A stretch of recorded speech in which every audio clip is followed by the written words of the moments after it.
All right, so hey you guys, I'm Peter and welcome back to my channel. So today we're going to talk about how to recognize and how to deal with a narcissist, or how to figure out if you're a narcissist yourself, okay?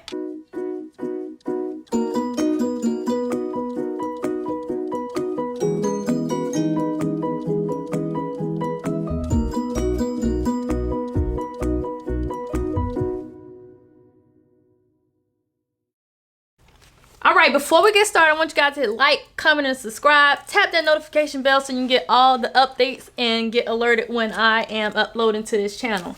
So, I wrote down my notes again because y'all know how I can get a little long-winded, so just bear with me. So, we're going to talk about narcissists. So, what is a narcissist, alright? So, what I perceive as a narcissist, right? These are people who are in need of constant admiration. These are people who, have a complete disregard for other people's feelings. They have an exaggerated sense of self-importance. Like, they're just high and mighty. When I say that they have a complete disregard for others' feelings, they don't care how you're feeling as long as they're feeling good type of deal. They're pathological liars in a sense. These are the people that just lie about anything. Even if you've caught them in a lie and they just continue to lie. They try to make you believe that something's wrong with you, okay? They're very abusive in their tone, right? And so they try to belittle you, especially when they get caught. Don't let them get caught, right? And so when we talk about narcissists, a narcissist will literally get caught up in an act and just blow it completely out of proportion, okay? They will point out all of your faults. Growing up as a child, my grandmother, she was a narcissist. And I don't care what anyone says. It didn't matter what I did. If my grandma got caught, like, sometimes we have disagreements, and if she got caught up in a lie or got caught up in something, then she would go and start attacking me with her words, telling me what I didn't amount to, all kinds of different things. And, she would just point out everything that I ever did wrong in my entire life. All right. So very abusive tone growing up, and so nothing that I did, was good enough for her, and I spent a lot of my time, trying to please this lady, okay? I was trying my best to please this lady by everything that I did. As a kid, a lot of responsibility that I had, I shouldn't have had as a child. But I did so much trying to please her that I did not realize that I was in an abusive, narcissistic relationship with my grandmother.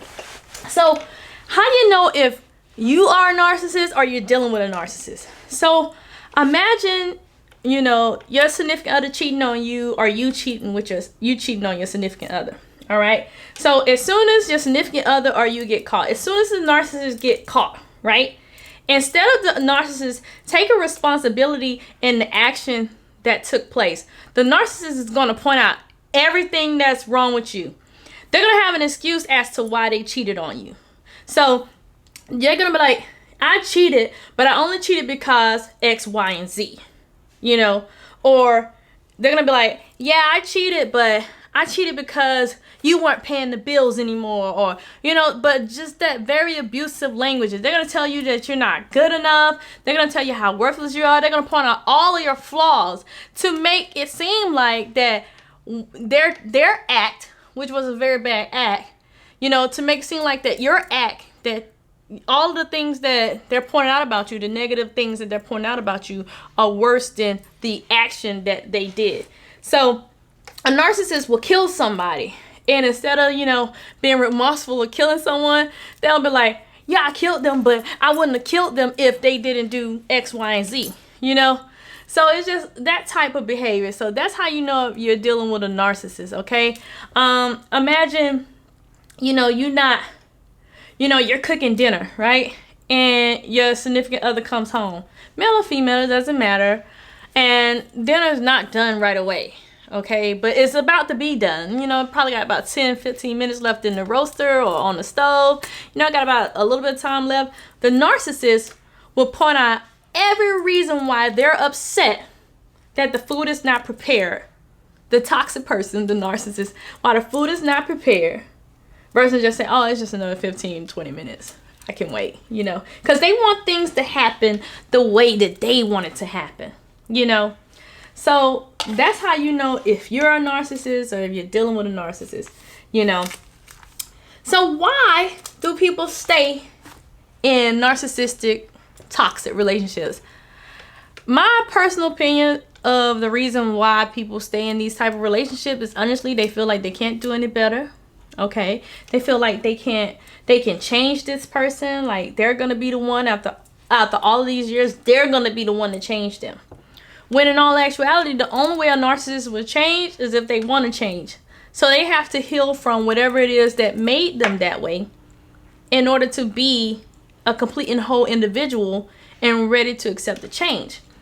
But that's why a lot of people find themselves in these relationships, these toxic relationships for so long, because they feel like, you know, they could change them, or they feel like because they got kids they need to stay in that abuse, you know, for the kids. No, that toxic behavior is not helping the children. All right, it's gonna possibly pass down to one of the children, so you want to get the children away from that.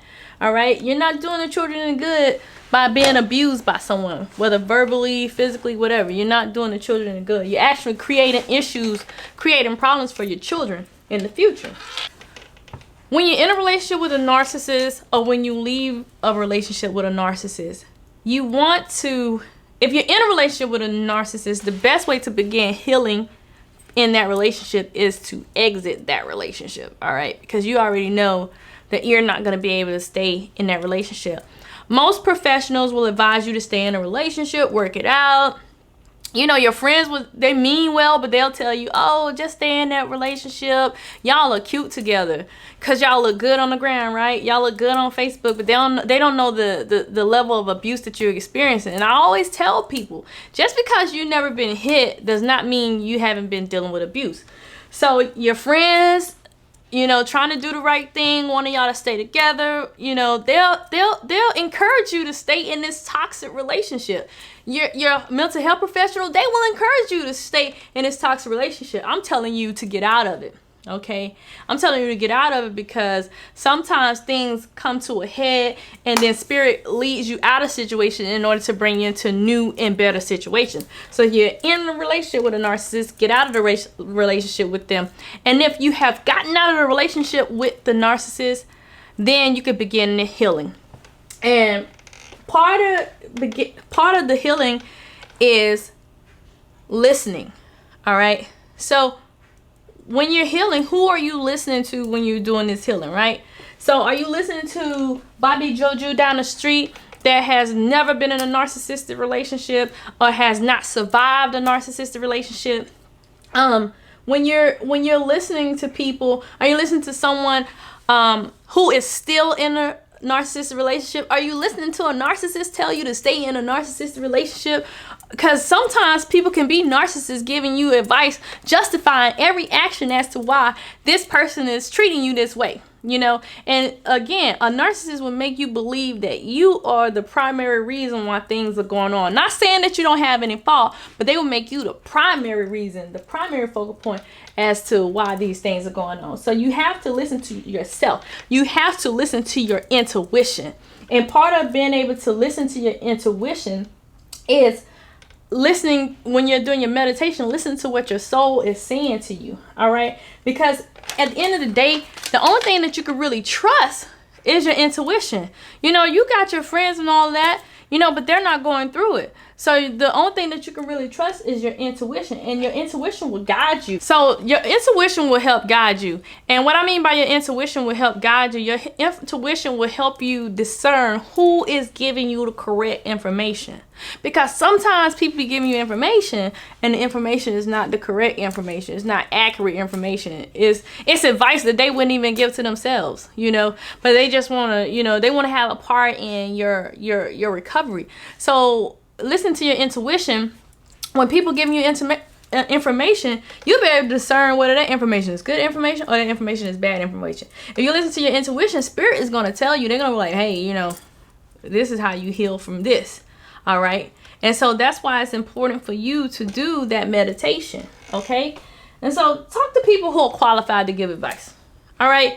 And what I mean by talking to people that are qualified to give advice, look at people that done got out of a narcissistic relationship. You know that they was in a relationship similar to you based off of the patterns. All right. they was in a situation similar to you based off the patterns, and they're qualified to give you advice because they survived the narcissistic relationship, and you see that they're doing well. All right. Some professionals will give you accurate advice, but again, you listen to your intuition, you'll be able to discern whether the information that they're giving you is accurate or not. Even when you're listening to me, you'll be able to discern in your spirit whether the information that I'm giving you is accurate or not. All right. And I'm not saying that what I say is upsetting you, because some people are in denial and they're gonna be upset at the information that's being passed along here. What I'm saying is your intuition is saying, maybe I shouldn't listen to this person about narcissistic relationships. And narcissism can come in all forms. It can come in your parents, it could come in you, it could come in the form of a relationship, it could come in the form of a friendship. So you'll be able to identify a narcissist if you keep those key points in mind. All right, so I already talked about your friends mean well and that the therapist mean well. Okay, so who's qualified to give information? People with those experiences. All right, people with those experiences are qualified to give that information. Okay, and so how you close that chapter on it is stop looking for closure in that situation. You already have the closure that you need to move on out of that relationship. All right, so stop looking for closure in that situation. When you meditate, the meditation is going to help you find that closure. You don't need the closure for the person, because again, you're not going to be able to change that person. You're not going to be able to get that person to see your point of view in that situation. So don't look for closure in that situation. And when you meditate, all right, when you meditating, make sure that in your meditation, you take breaks, because again, this is an emotional trauma bond that you don't have with this person. All right, so make sure that you're taking these breaks. Take all the time you need to heal for this, because again, healing does not take place overnight. All right, this is going to be a process, especially, you've been dealing with this type of abuse for so long, and you might have been dealing with it for far longer than this partner, which is why you're attracted to that partner. You see what I'm saying? So definitely take all the time you need when you're healing from this. What else do I have here? And so part of healing, right? Like stated in the other healing video, when you're healing from trauma. Okay, so part of healing is being able to accept the reality of your situation. Until you're able to accept the reality of your situation, you're not going to heal from it. All right, so you need to accept that this is the situation that you were in. This is what you were going through, and then you're going to begin to move forward from that process. All right. So pretty much accepting the reality of that situation is how you're going to be able to let go of that situation. But you have to accept the reality of it. And remember what we talked about in healing. All right, healing from previous abuse. You want to remain neutral to the emotion. You don't want the emotion to consume you. So it's a different when you meditating, right? And these feelings resurface. It's not the time for you to go down memory lane, okay? It's not the time for you to go down memory lane. It's time for you to accept what took place in that relationship, and then begin the healing from that point. But it's not the time for you to be like, oh, I seen this happen, and oh this, and oh that, and then now you're back where you started. So don't go down memory lane. Don't give the emotion too much emotion to that event. But what you want to do, you just want to accept that, that this situation happened, this situation took place, be neutral about it, and begin learning from it. All right. Because a lot of times we end up reconnecting with that emotion, and that's not what we're trying to do here. We want to connect with spirit and disconnect from our mind.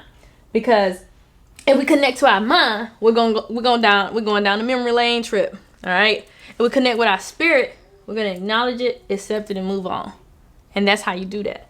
All right. So again, when you meditate on it, make sure you take frequent breaks. Okay. So taking those breaks is going to be important, because what you don't want to do is you don't want to trigger the emotion. Okay. You don't want to trigger the feeling that you was feeling when you was in that relationship, because then you're going to bring about depression and all this other stuff. And it's going to put a dent in the healing process. Okay, so you want to let it go. You want to acknowledge it, learn, and let it go. All right. And when you're going through this healing process, ask yourself, like, how is what I'm doing assisting me in my healing? Okay, because if it's not assisting you, I feel like if it's not assisting you, then it's hindering you. So you see how when you talk to your friends, you'll call your homeboy, your homegirl, and you'll be like, this is what's going on with me, blah blah blah. Well, I'm the type of friend, if you call me, okay, I'm gonna ask you two questions. I'm like, do you want advice? Okay, do you want advice, or do you want attention? Because if you want advice, I'll give you advice. But if you get advice from me, don't call everybody else, because then it's just like you want attention. So, do you want attention or you want advice? If you want attention, I entertain it. I won't give you no advice though, but I entertain it, because I know you're just gonna keep calling other people to tell everybody a story. So that's the thing. So you gotta figure out what part of your healing is servicing you. So if it's not servicing you, then I think it's wasted energy. All right, but that's just my opinion. Like I said, you don't gotta take my word for it. That's just my opinion. All right, so this is how you know that you're truly that what you're doing is intentional. Like in your healing, what you're doing is intentional, and what you're doing is purposeful. When things begin to shift, if nothing's happening, right, then you're not healing. All right. If every time somebody talks about this situation, it pops up again, you're not healing. You're not healed. Okay. So you need to start back over and begin this process again. All right. So there has to be a shift. There has to be a shift in perspective. There has to be a shift in the emotions that you feel. There has to be a shift in spirit. There has to be a shift in the way that you think about this toxic relationship. This relationship should not bring about a certain feeling for you. All right. So that's how you know. And know that in your healing process, you don't need validation from external people. Like, I think seeking so much validation for people outside of, your healing journey, I think that's where the problem comes in at. You do not need that. You don't need validation from other people. All you need to do is you and spirit, y'all healing, you good. All right. But you don't need Susan Q telling you, oh girl, if I were you, I would do this. No, you wouldn't. No, you wouldn't. You talk all that tough talk now, but you would not do that. Or, oh boy, if I were you, I'd do this. No, you wouldn't. No, you wouldn't. You actually don't know what you would do in that situation unless you was in that situation. So just making sure that the validation ain't coming from outside of self. Make sure the validation is coming from self, coming from spirit. And that's how you begin to reclaim your life. All right? Taking it one day at a time, learning from each emotion, each trigger that you experience from this trauma bond. All right? Taking it one day at a time. All right? And so now, what I wrote down is become more conscious of what your mind is fixated on. All right? So being more conscious of what you're thinking about during this healing process. So instead of focusing on him calling you out of your name, or her calling you out of your name, or her saying that you're worthless, or him saying that you ain't crap, instead of fixating on that, fixate on some of the other things. How did you feel in that moment? All right. Now, what's going to prevent you from feeling that way again? What are you going to do to ensure that you don't feel that way again? What are you going to do for self to make sure that you don't endure that type of pain again, And so once you heal from this narcissistic relationship, this bond, then you'll notice that you're not going to attract it again. But if you don't heal from it, then it's going to come back to you again. That way, that's like the universe way of saying, you didn't learn from this. Here we go again. All right. And so my last point is, what are you more invested in? Are you more invested in holding on to this relationship or letting go? All right, so that's how these are them talks that you having with your spirit. Like, am I more invested in holding on to this relationship, or I'm more invested in letting go of this relationship? Like, because if you're more invested in holding on to this relationship, guess what? You're gonna keep singing the same old song. But if you're invested in letting go of this relationship, you're gonna notice as time goes on, you're not even gonna give that whole situation energy anymore. You're gonna notice a different response. Like when somebody mentioned their name, it's gonna be a whole different energy attached to that. You know, so where when somebody used to mention their name, you broke down and started crying. You know, because I mean, it's a traumatic situation. So guess what?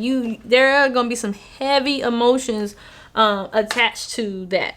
You know, but it's gonna come a point to where somebody gonna mention their name, and you're gonna be like, "Oh, child, I ain't dealing with that no more."